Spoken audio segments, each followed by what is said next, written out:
Et avant de retrouver Hervé Dupré, deux derniers chiffres plus précisément qui viennent de tomber. Le premier, celui de la croissance en France, plus 0,2% au premier trimestre selon l'INSEE, un chiffre meilleur qu'attendu. Et enfin celui de l'inflation qui continue de ralentir, 2,2% sur un an au mois d'avril. La Bourse de Paris démarre sa séance. On va s'intéresser donc ce matin au CAC avec vous. Hervé Dupré, bonjour. Bonjour Gilles. Vous êtes trader pour compte propre et gestion indépendante. La côte parisienne s'est donc légèrement étiolée hier dans l'attente de la réunion de la Fed. Ça sera ce jeudi.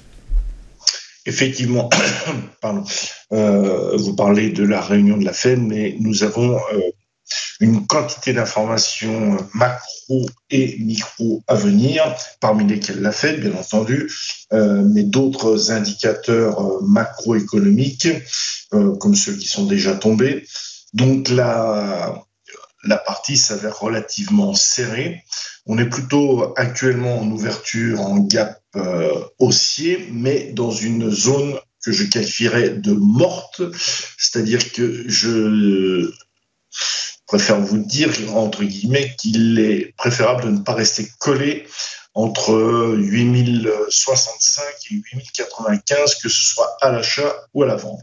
En termes de visibilité, on est plutôt dans une phase de neutralité absolue dans l'attente et de la Fed et des résultats de grosses entreprises côté US, notamment Amazon, Apple, bien évidemment.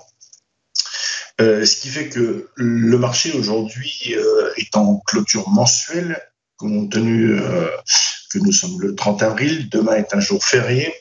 Donc nous sommes plutôt dans une phase de compression dans laquelle il est préférable de chercher comme à l'habitude des petits écarts.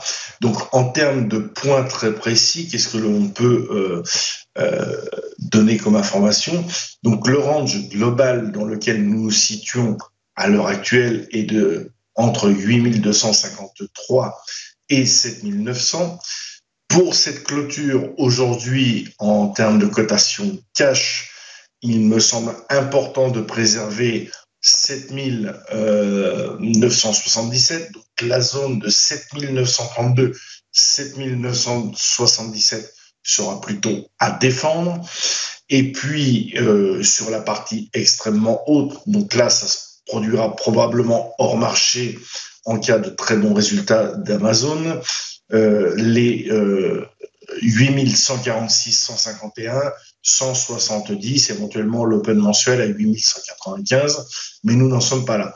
Ce qui fait qu'on a des bornes larges. À l'intérieur de ce range plutôt large, on peut réduire l'écart type probable intraday entre donc 8151 sur la partie cotation cash et 8024. Ce qui fait que lorsqu'on se retrouve, un peu comme nous sommes actuellement à l'heure où je vous parle, à l'ouverture marché, à 8075, complètement au milieu.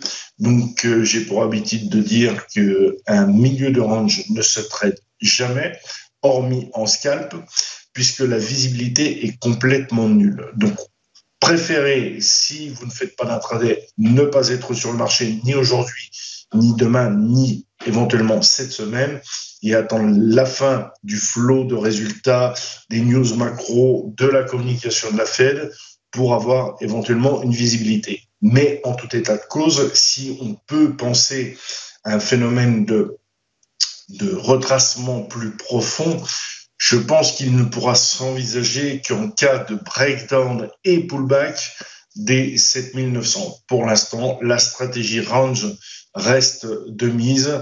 Et donc, comme je vous ai donné les points, au milieu, on essaie de trouver sur des UT plus courtes un peu de momentum, sachant que le manque de liquidité se fait cruellement sentir. Donc, il est probable que le marché, drivé par des algos, aille chercher des bornes intermédiaires pour trouver de la liquidité. Donc, très, très, très prudent sur la zone 8065, 8095.